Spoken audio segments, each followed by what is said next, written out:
Hey guys, welcome back to Popverse. If you love K-drama recaps with every twist and turn included, then you're in the right place. Don't forget to hit that subscribe button so you never miss a breakdown. Today, we're diving into episode 4 of Good Boy. If you haven't seen the previous episode, the link is in the description. Now, let's get into it. The episode kicks off with Munsik confronting Dongju about breaking the office window. Dongju tries to explain he didn't mean to, it was just a light tap. Munsik replies sarcastically, "Should I tap on your face too?" Dongju insists the window wasn't expensive, but Jaehyung jumps in and corrects him. It costs 3.3 million won and is a limited edition glass. Jonghan confirms it's rare and costly, mentioning that his family specializes in such materials. Meanwhile, Jeong is being questioned by his boss, who's annoyed about the police frequently visiting. Jeong apologizes and promises it won't happen again. But the boss isn't having it, he demands something in return.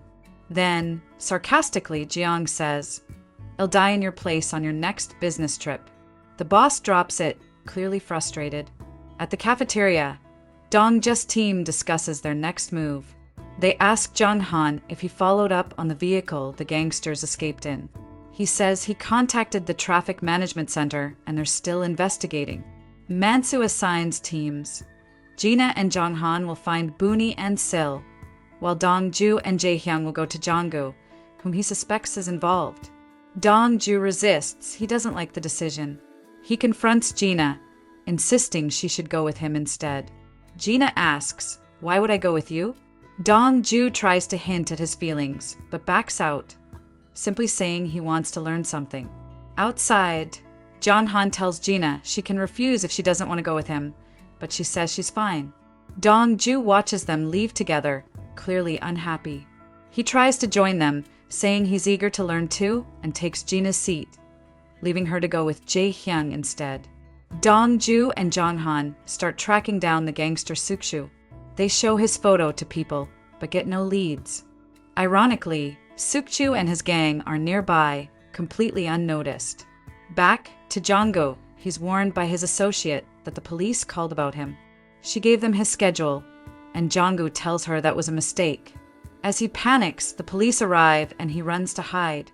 Gina and Jaehyung question the associate, who claims Jonggu left by train. Gina's suspicious, since no trains operate nearby. She catches Jonggu sneaking back in and compliments his stylish watch. Dongju and Jonghan revisit the vehicle tracking case. Jonghan admits he's helping because he still likes Gina. He asks Dongju to get out of the car and drives off. Gina returns home and finds Gong Jalai waiting with a car. Elsewhere, Munsik meets Gabnam over a meal. He asks about the top car smuggler. Gabnam says it's Guangxi, who might be leaving the group soon.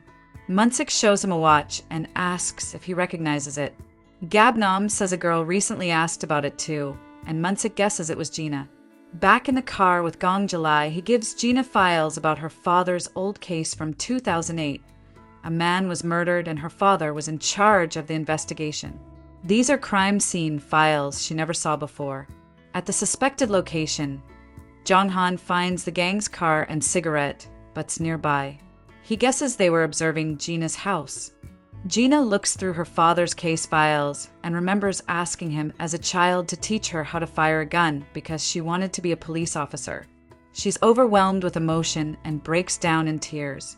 Dongju, meanwhile, finds graffiti outside Jae's restaurant insulting Gong Jalai. He quietly cleans it off. Munsik visits Gina and remembers Gabnam telling him a girl inquired about the watch. He asks Gina what Jonggu said. In a flashback, Jonggu says he was Gong Jul's coach and denies having him killed. Munsik tells Gina to keep an eye on Jonggu, as he was the last one to see Gong Jalai alive. Just then, Gabnam calls Munsik with Guangxi's location. Munsik rushes to Dongju, wakes him up, and says they're going to meet Guangxi. They find him in a hair salon. When they confront him, he flees. After a chase, they catch him and show him the car photo. Guangxi denies knowing, then reveals another guy named Monkey is the real smuggler. He's helped by someone inside the Insu Customs Company. Dongju suspects Jiang and Guangxi confirms. Munsik prepares to update the team when Dong arrives, asking vaguely about Munsik's current case. Munsik stays quiet. After Dong leaves, Munsik shares Guangxi's intel via group chat, but Dongju struggles to type and eventually yells out in frustration. Munsik tells him to calm down. They plan to use the smuggled car as bait. Suddenly, the commissioner arrives and is furious. They realize they'll get punished unless the plan works. Later, Guangxi critiques the bait car's quality. But when he sees another car nearby belonging to the commissioner, he gets an idea. Despite the risk, they steal it. Guangxi drives the stolen car to the deal site and promises to leave it there for the gang to pick up. Meanwhile, Dongju and Gina share a moment. He brings her something, and they go to the car spot together. Jonghan and Jaehyung spy on them. Jaehyung teases that they look romantic. Jonghan tells him to shut up.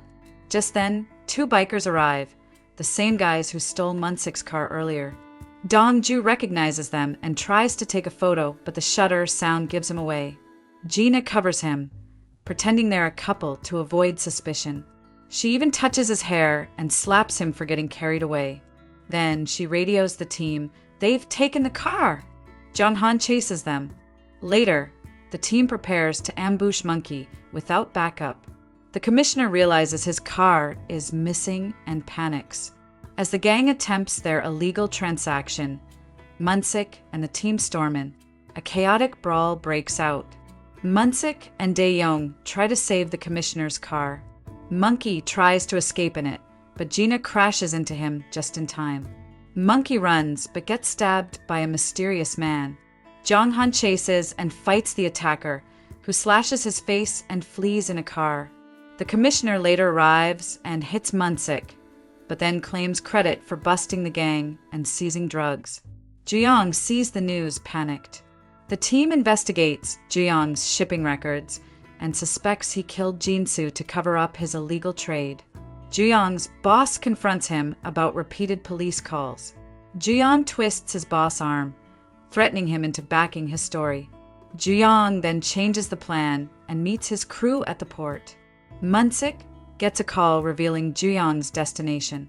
Dongju vows not to let him go and rushes to stop him. Dongju confronts Jiang at the airport, accusing him of murder. Jiang denies everything and blames Dongju for Gongju's death. He tries to leave, but the team follows. They lose his car, but later spot it again. Dongju climbs rooftops to keep up with him. As Jiang tries to escape through a narrow alley, his car gets stuck. Munsik and Gina block the other end. Jiang is about to hit Gina with his car when Dongju swings down from above and crashes onto the windshield, stopping the car and saving Gina. Everyone runs to check on Dongju. He groans and says, "I'm fine. I'm not going anywhere." Jonghan arrests Jiang for breaking multiple laws. Jiang laughs nervously and collapses. Fade to black. That was episode 4 of Good Boy, packed with tension, heartbreak, and that rooftop superhero move by Dongju. Don't forget to like, comment, and subscribe to Popverse so you don't miss episode 5 coming this Sunday. See you next time.